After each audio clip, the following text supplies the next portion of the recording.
Hi everyone, and welcome to the first class of nuk309. And I must say I'm really excited because what we're going to work on in this course is equal to working on a feature film. The quality of the material is high. These are 3K plates, and the shots are challenging, very challenging, and each one of the three shots has its own little quirks and problems that we'll have to solve. So it's not going to be easy, but it's definitely going to be interesting. In addition to the three shots that we're going to work on, you'll get a fourth shot that's completely for you to work on. And who knows, maybe the best ones will find their way into the film.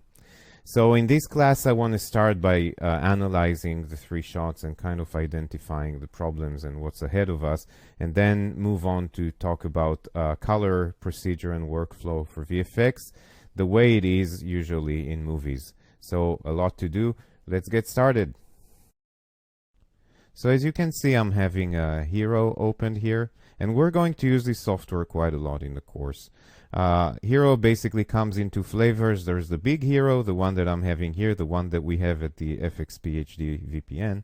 And there's also Hero Player, which is very similar, only it can't export anything. So you can't use it for ingesting material, but you can use it as a wonderful review tool, and that's how I use it all the time. And there are several advantages, because when you review shots for your own or as a supervisor, you want to be able to quickly compare between different versions. You want to be able to A/B between your latest take and the plate, for example. And Hero does all that and has some real nice goodies that I'll show you as we go through the course. For now, we simply want to open the three shots and look at them.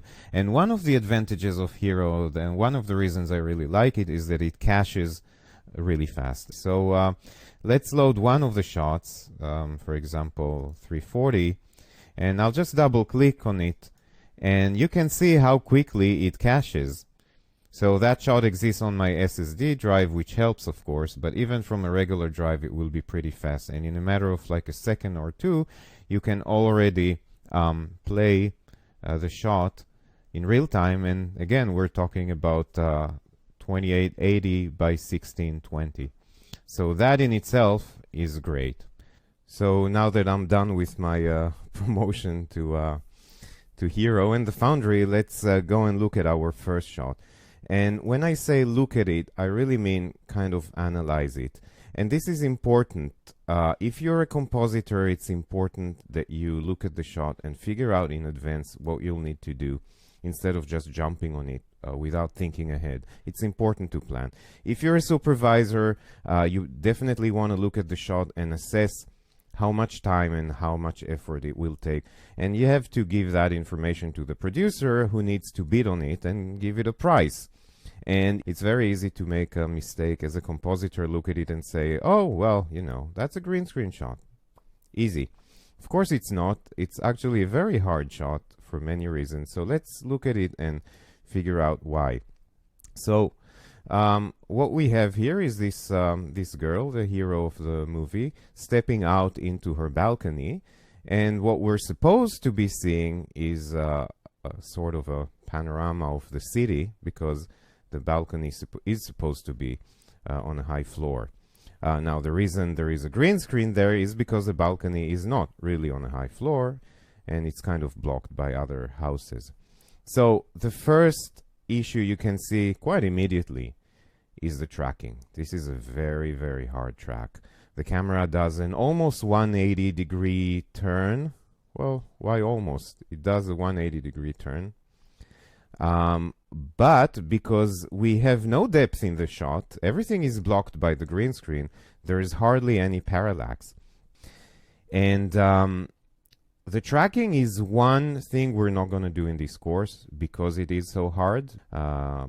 You're more than welcome to try and do it on your own, but we will provide you with a track. So now that we know that we'll have a track, it's a bit reassuring. Let's look at the other problems.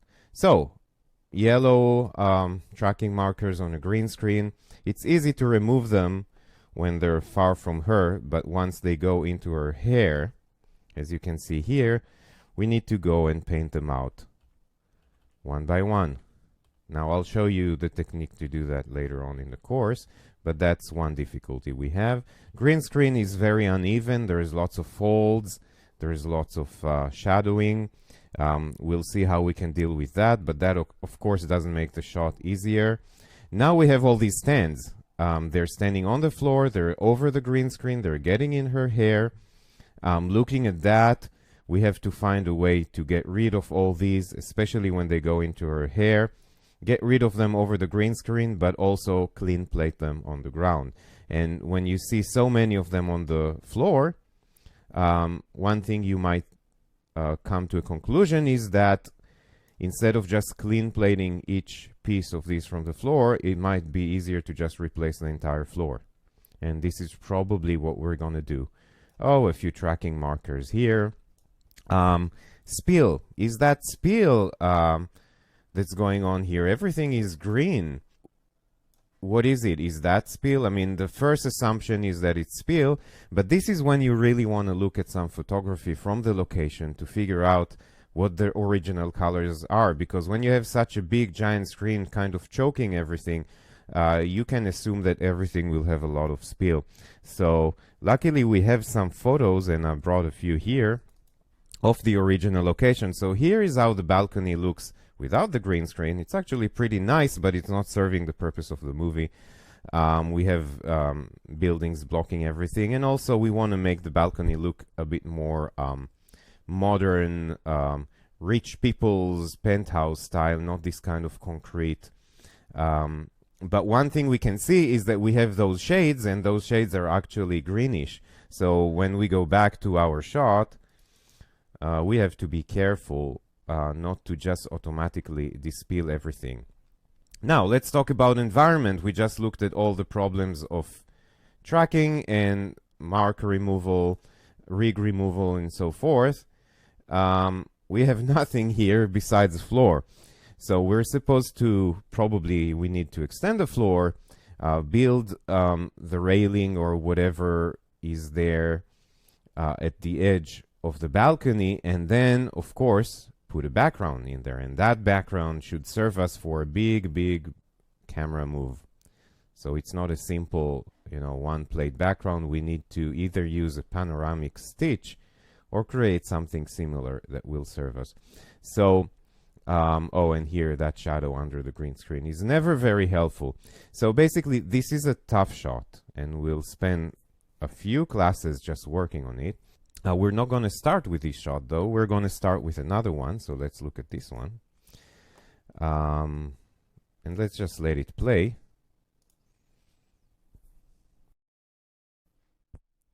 Okay, so let's talk about simple things. What's easy? No problem tracking here. It's a simple 2D track. They hardly move, the girls. Much easier to create a background environment for this one. It can almost be a still photo because there is no dolly in, dolly out. There is no perspective shift. So that's the easy part. The hard part is extraction. I mean, you again might make the wrong assumption looking at it that it's an easy shot. Yeah, just, pull a key, put the background, and it's done.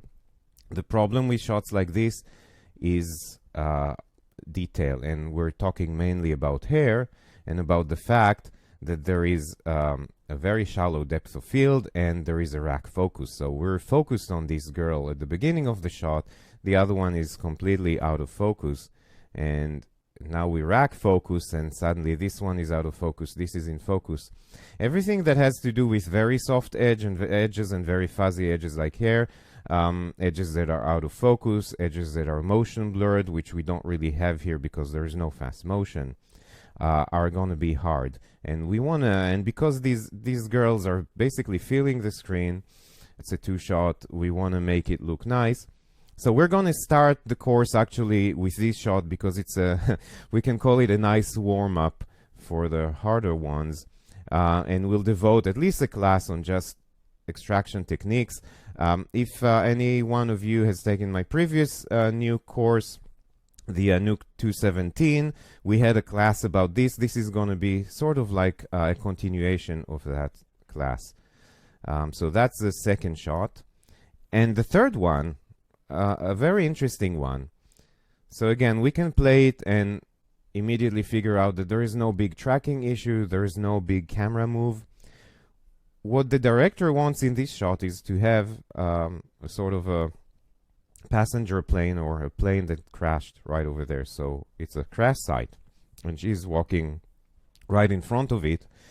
So this is a matte painting shot. We have to create something that totally doesn't exist there. And we're going to work with a matte painter here, with my colleague, Matthew Connor, who also helped out and talked on my previous new course, the nuk309. But besides the matte painting, it's going to be a very hard shot to integrate stuff into. As you can see, the lighting is very, very, how would I say, cruel, very restricting.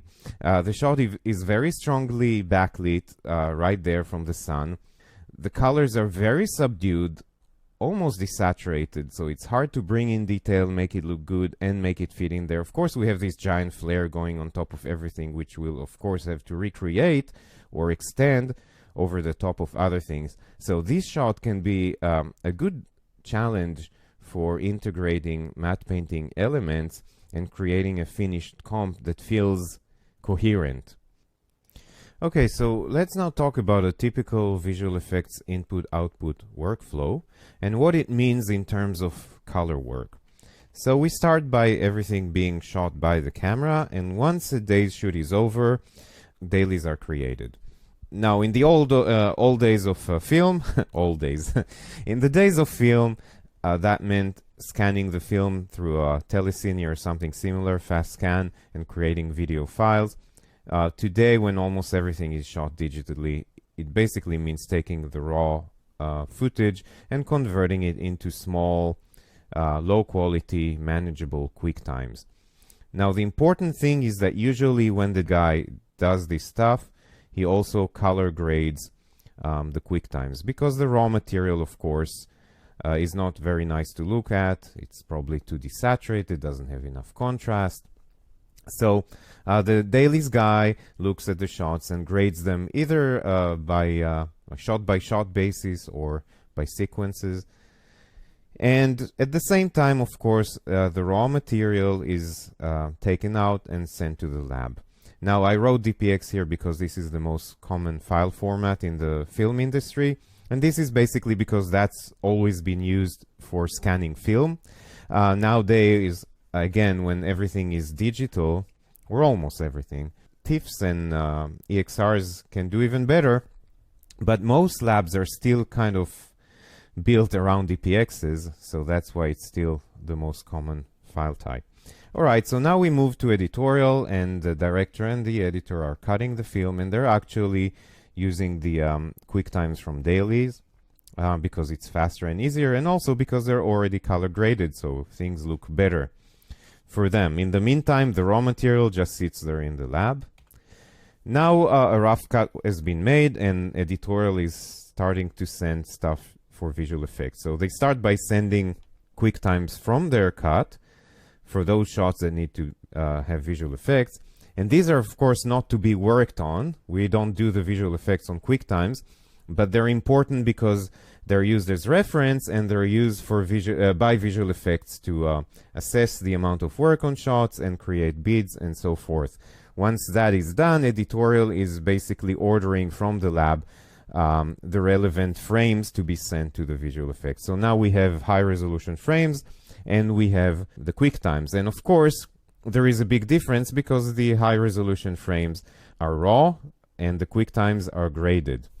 So here's the thing now, we have to give editorial QuickTimes with our visual effects, but the QuickTimes have to look exactly like the stuff they already have there. If we send them something that has a different color, it's going to look weird to them and it will cause problems. The thing is that we don't have that color because we've been working on the raw footage. So we have to match by eye a color that was applied a long time ago to QuickTimes, and that's of course not always easy. Now on some movies, especially ones that have lots of visual effects and usually also are set up technically for visual effects, this will be solved by having a one unified LUT or lookup table that will be applied to all the footage, and editorial will be working with that lot, and visual effects will be working with it. That makes things very easy.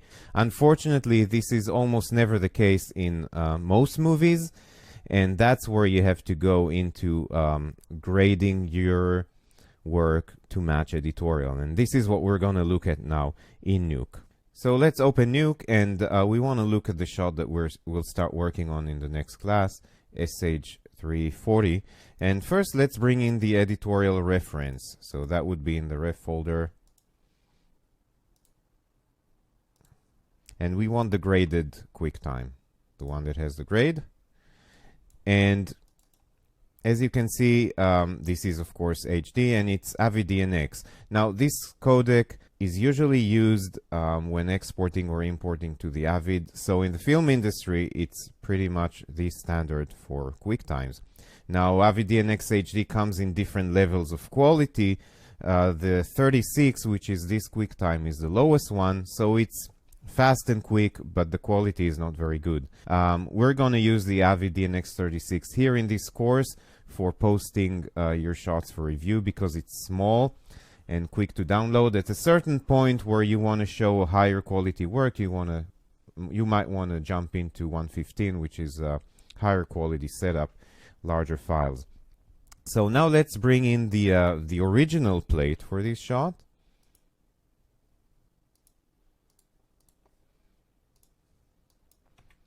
And this is of course the 3K raw footage.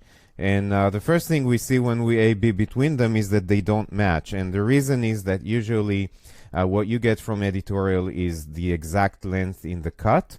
But what you get from the lab in terms of high resolution frames, you usually get handles, usually 8 frames at the beginning and the end, or head and tail. In this case, in our case, we actually have 12 frames head and tail. So you want to move it 12 frames backwards to match to the QuickTime. But if you also look at this shot, you see that it's actually starting at frame 1000, whereas our QuickTime starts at frame 1. So if we go back to the plate, let's change frame to start at and put it at frame 1.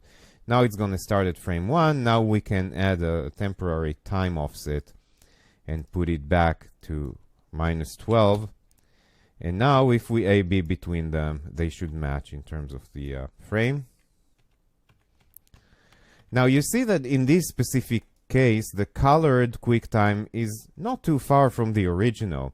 So you can just go ahead and put a grade node and very easily kind of match this color.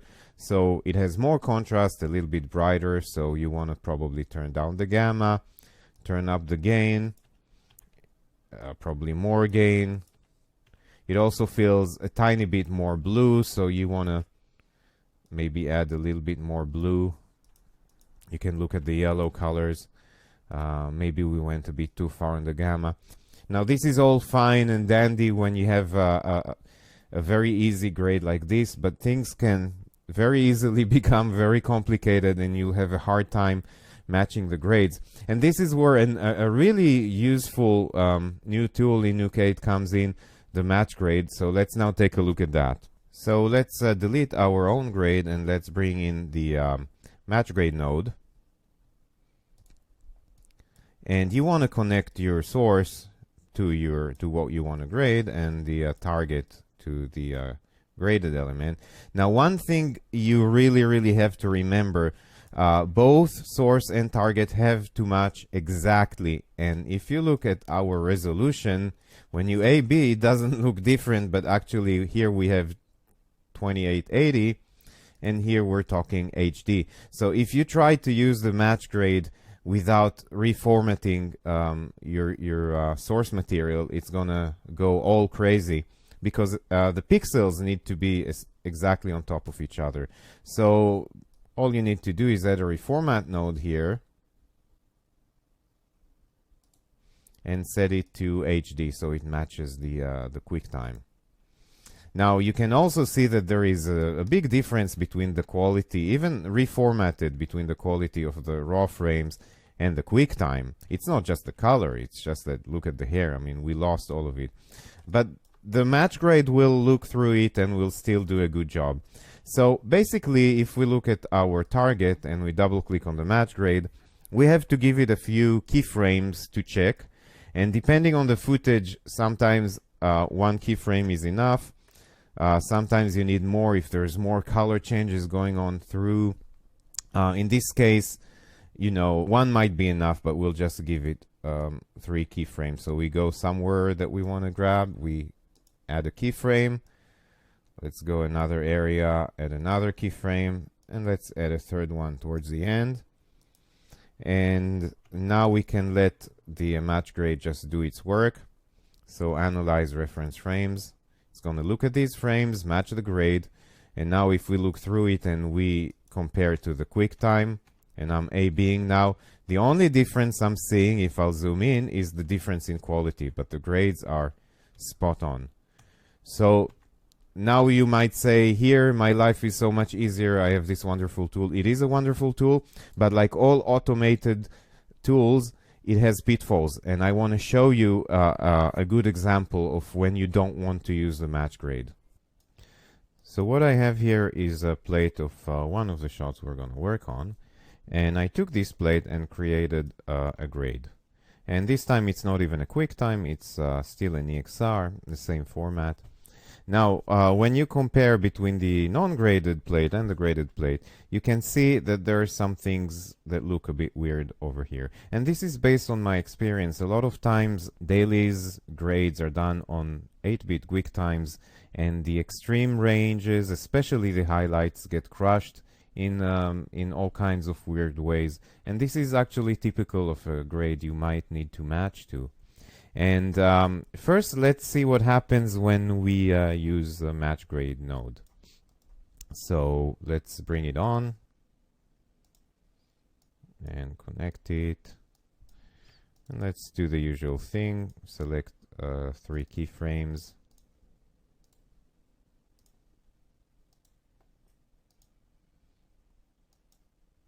And let it do the analyzing. Okay, so here's the result, and if we compare it to the graded plate, it's wonderful, excellent. It's almost 100% identical. Slight differences. So match grade is doing a terrific job. I think it's doing probably a better job than most of us can do by eyeballing and grading manually. So all this is great. But here is what happens if you start working on your comp. So to give you an example, I'll add a grade node here. Say you're working on your comp now, and of course this is before it gets that final grade.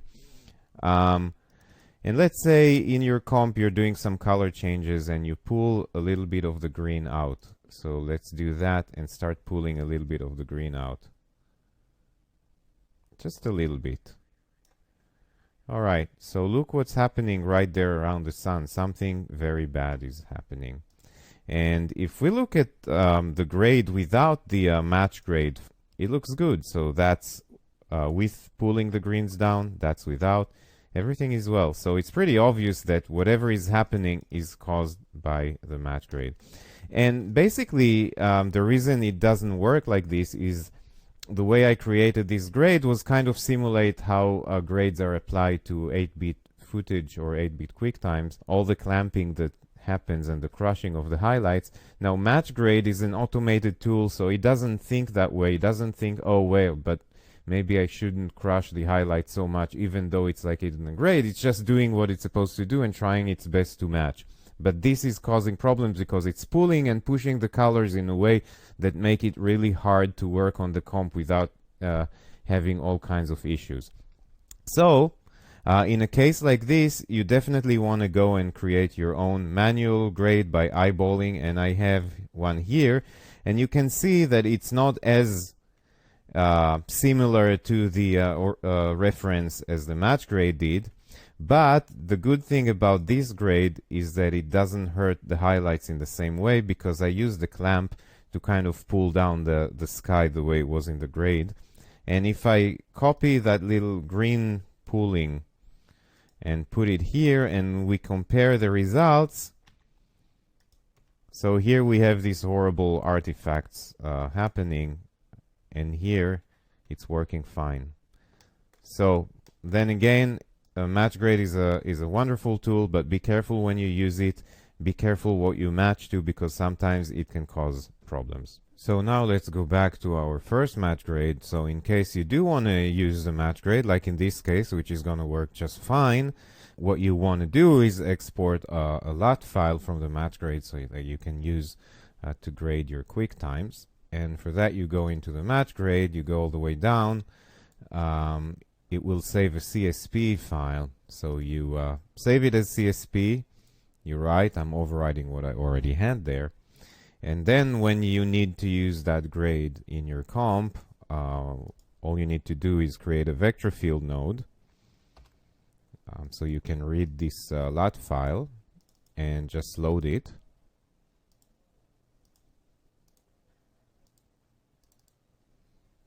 And this is it. So now you have LUT, that's without, that's with. So now that we have a LUT file, a grade, let's go and take a look at the basic setup for the script. So you start, of course, by bringing the plate. And I know there's always a confusion about in what color space to bring in the plate and what color space to look at. Well, EXRs are usually linear, so much as DPXs are usually logarithmic. It's not always the case, doesn't have to be like that, but there is a very simple rule, basically. Whatever you bring it in, if you render it out the same way, it will be exactly the same. So if you're worried about sending back to the lab something that will look different than what they gave you, as long as you keep that rule, everything will work. So if you bring the EXR as linear, you should just render it out as linear. Whatever you choose here as a viewing LUT doesn't really matter. If you decide to bring it in as sRGB, just remember to render it as sRGB. It will still look the same, and whoever is going to use this in the DI is going to load it whichever way they want. So there really isn't a big problem here. On the other hand, when you render your quick times, you want to render what you are actually seeing on the screen. In that case, you want to set them to the color space you're viewing, which in this case is sRGB. So we brought in the plate. Of course, we want to make it start at frame 1 and not frame 1000. So let's change this. And we also want to set our globals, first of all, to have the right range. So the shot is 120 frames. Let's set our range to 1 to 120. And the other thing you want to do, of course, and that's very important, is to set your resolution to the correct one. And that will usually be the last one that appears there. Here is our 2880 by 1620. So this is all set, and now you're going to do your comp. Let's just put a node here and call it comp. And at the end of the comp, you basically want to write two different outputs. One will be the raw output that goes to DI, and one will be for the QuickTime. So for the raw output, just as we said, you want to write back exactly the way you brought it. Write EXRs and set your color space to linear. That's as simple as that. For your QuickTime, you want to add your color grade, so we'll open a vector field node. And we'll bring in that LUT that we created.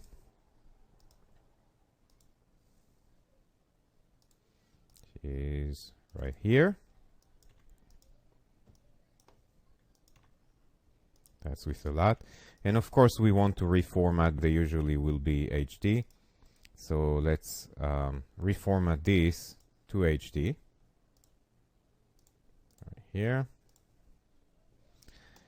And for the settings in the right node, so you want to write an MOV. So for this case, let's just go to our shot, to renders, Qt, and you see I have a separate folder just for the quick times, and let's give you the name, some name, just for now, MOV. And as you set it to MOV.MOV, it's going to give you all the options. So first, as I said, you want to set your color space to the one you're viewing. Otherwise, if it's set, for example, to the default gamma 2.2, your QuickTime will come out with a different color, And that's a case for big confusion. So make sure you always match the way you viewed it if you want the editor or the director to see what you're seeing on the QuickTime. And then you want to set your codec. And as I mentioned before, we want to work in Avid DNX HD because that's the most common codec for the Avid.